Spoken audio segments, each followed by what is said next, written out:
Құрметті қазақстандықтар, менің бүгін шұғыл эфирге шығып тұрғаным бір себебі бар. Бүгін Астана және Алматы қаласында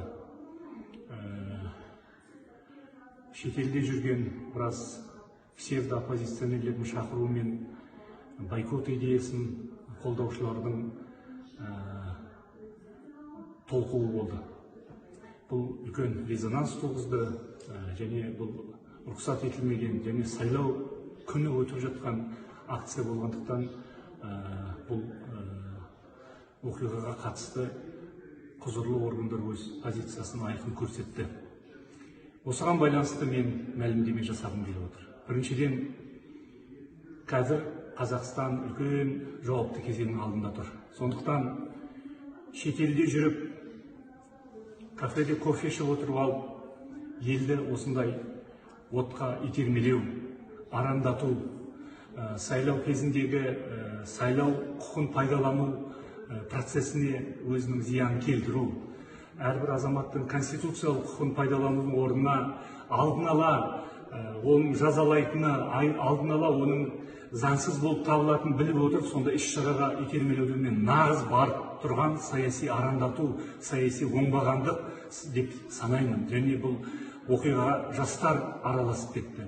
Яғни псевдодемократиялық, псевдооппозициялық идеяларға ұстанып, алданып жатыр біздің жастарымыз. Сондықтан менің айтар едім, осы отқа итермелеу, бұның артында үлкен бір арам ой жатыр, арам пиғыл жатыр. Қазір Қазақстан транзит кезеңіне кірді.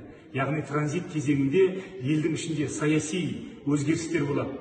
Сөзсіз болады. Және ол тек қана халықтың талабы емес, мен сезіп отырмын, биліктің ішінде де сондай елдің ойын, ниетін түсінетін күштер бар. Қалыптасып келе жатыр. Біз неге билік өзгеру керек дейміз да, неге біз оппозиция өзгеру керек деп айта бермейміз. Сондықтан оппозицияда қазіргі таңда өзінің супер радикалды, ешқандай да мәмілеге келмейтін позициясын айнып, керісінше мемлекеттің мүддесі, тәуелсіздіктің мүддесі, демократияның мүддесі, елдегі әділетті қоғам мүддесі төңірегінде диалогқа келу керек деп ойлаймын. Және диалог терезесі тең құқылы болу керек.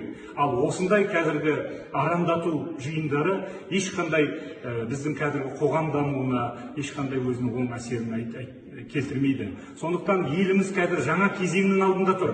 Қазақстан шынын айту керек. Мен азамат ретінде, талай жыл оппозицияның сатында жүрген азамат ретінде айтамын. Бізде тек қана ішкі қауіптар емес, сонымен бірге сыртқы қауіптар бар. Сол сыртқы қауіптардың біздің еліміздің үстінде төніп тұрған кезде біз сондай жауапсыз, өте бір еліміздің болашағына қауіпті жолға бара аламыз ба? Сондықтан мен билікті де, қоғамды да диалогқа шақырам. Диалогқа мен бүгін ғана шақырып тұрған жоқпын. Диалогқа осыдан мен 20 жыл бұрын шақырғанмын. Және қаншама біз билікке сын айтсақ та, қаншама біз билікті жерден алып жерге салсақ та, біз әрдайым мәміле, диалог, келіссөз мүмкіндігін сақтап келіп отырғанбыз. Ал енді мына қазіргі арандатушыларға қатысты айтарым, осы сайлаудың кезінде бұлар қазақ қоғамын тағы да қақжар жіберді. Яғни сайлауға демократиялық күштердің бір өкіл ретінде мен түскен кезде басында бойкот деді, одан кейін мен қаралап күйеледі, айтпаған сөздер жоқ маған қарсы. Сондықтан мен айтар едім, бұлардың артында тұрған арандатуға біздің әсіресе жастар сенбеу керек. Сондықтан мен айтарым, біздің қазіргі президенттік сайлау, оның нәтижесі ертеңгі айтылатын, және алдағы тұрған басқа да біздің саяси жүйені реформалайтын парламент сайлауы келе жатыр. Басқа да біздің үкіметке қатысты, жергілікті басқару органдарына қатысты сөзсіз болуы тиіс реформалардың алдында біз жаңа оппозиция, жаңа күш, яғни елдегі жағдайға, экономика, әлеуметтік, құқықтық, саяси жағдайға сыни көзқараспен балама бағдарлама білдіре отырып, билікпен бірге диалогқа келу, билікті диалогқа шақыру керек болатын болса, өзіміздің балама бағдарламамыз арқылы, осындай сайлауға қатысу арқылы оны соған итермелеу керек деп ойлаймын. Сондықтан, құрметті қазақстандықтар, мен де осы елдің бір азаматымын.